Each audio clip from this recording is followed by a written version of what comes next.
जिंदगी की सीख देने वाली बात के साथ शुरुआत करते हुए श्री चाणक्य कहते हैं कि इस पृथ्वी पर 3 ही रत्न हैं, जल, अन्न और मधुर वचन।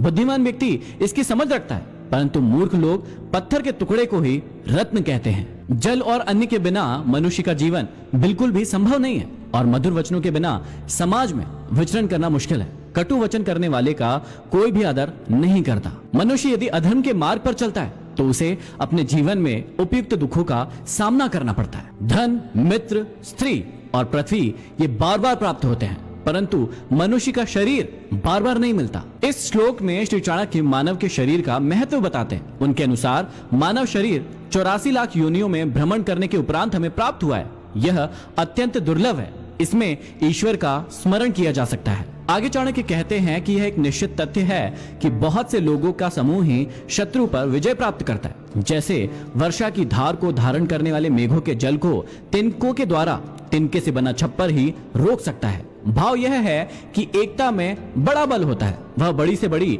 शक्ति से टकरा सकता है। आगे समझाते हैं कि पानी में तेल, दुष्ट व्यक्तियों में गोपनीय बातें, उत्तम पात्र को दिया गया दान और बुद्धिमान के पास शास्त्र ज्ञान यदि थोड़ा भी हो तो वे स्वयं अपनी शक्ति से विस्तार पा जाते हैं। भाव यह है कि जिस प्रकार पानी में डाला गया जरा सा तेल भी फैल जाता है, दुष्टों में पहुंची गोपनीय बातें चारों ओर फैल जाती है और बुद्धिमान का थोड़ा सा भी शास्त्र ज्ञान काफी लोगों को प्रभुत्व करता है। ज्ञान का विस्तार इसी प्रकार होता है, अर्थात सभी चीजों का अपना अपना महत्व होता है। आगे बहुत ही बड़ी बात समझाते हैं कि धार्मिक कथा सुनने पर, शमशान में चिता को जलते देखकर, रोगी को कष्ट में पड़े देखकर जिस प्रकार वैराग्य भाव उत्पन्न होता है, वह यदि स्थिर रहे तो यह सांसारिक मोह माया व्यर्थ लगते हैं, परंतु अस्थिर मन शमशान से लौटने पर फिर से मोह माया में फंस जाता है। आगे समझाते हैं कि चिंता करने वाले व्यक्ति के मन में चिंता उत्पन्न होने के बाद की जो स्थिति होती है, अर्थात उसकी जैसी बुद्धि हो जाती है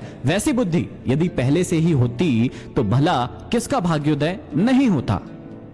यहाँ समझाया गया है कि गलत कार्य करने के उपरांत पश्चाताप के समय उसकी जैसी निर्मल बुद्धि हो जाती है, यदि वैसी निर्मल बुद्धि पहले से ही रही होती तो किसका भला या कल्याण नहीं होगा। आगे समझाते हैं कि दान, तपस्या, वीरता, ज्ञान, नम्रता, किसी में ऐसी विशेषताओं को देखकर आश्चर्य नहीं करना चाहिए, क्योंकि इस दुनिया में ऐसे अनेक रत्न भरे पड़े हैं। समझाते हैं कि जो जिसके मन में है वह उससे दूर रहकर भी दूर नहीं है, और जो जिसके हृदय में नहीं है वह समीप रहते हुए भी दूर है।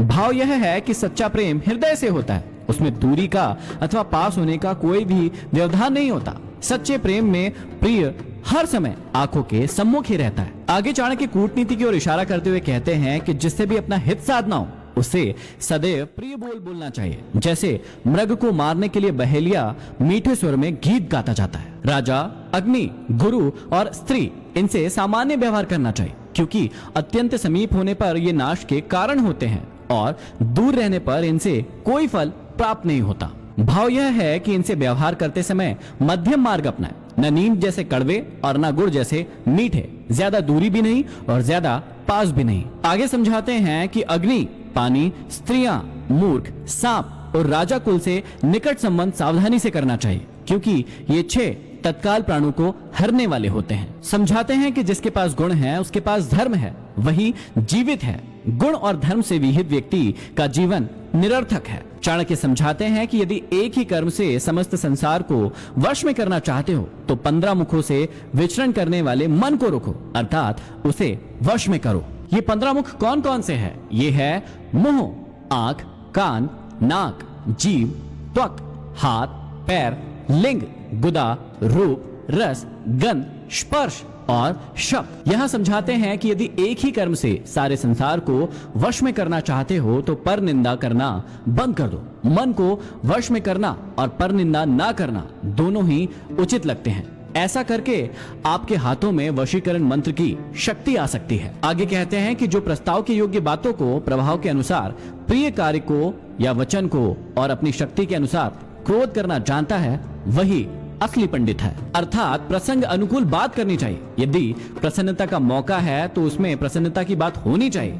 इसी तरह अन्य योग्यताओं का भी वर्णन किया है। आगे कहा है कि एक ही वस्तु को 3 दृष्टियों से देखा जा सकता है। जैसे एक सुंदर स्त्री को एक योगी मृतक के रूप में देखता है, कामुक व्यक्ति उसे कामिनी के रूप में देखता है और कुत्ते के द्वारा वह मांस के रूप में देखी जाती है। भाव यह है कि नारी की सौंदर्यता दृष्टि भ्रम मात्र है। प्रत्येक व्यक्ति हर चीज को अपनी अपनी दृष्टि से दिखता है। आचार्य चाणक्य समझाते हैं कि बुद्धिमान व्यक्ति वही है जो अति सिद्ध दवा को, धर्म के रहस्य को, धर्म के दोष को, मैथुन अर्थात संभोग की बातों को, स्वादहीन भोजन को और अति कष्टकारी मृत्यु को किसी को न बताए। भाव यह है कि कुछ बातें ऐसी होती है जिन्हें समाज से छिपा कर रखना चाहिए। और आगे समझाते हैं कि दुष्टों का साथ त्यागो, सज्जनों का साथ करो, दिन रात धर्म का आचरण करो और प्रतिदिन इस अनित्य संसार में नित्य परमात्मा के विषय में विचार करो, उसे याद करो। यहाँ पर समाप्ति होती है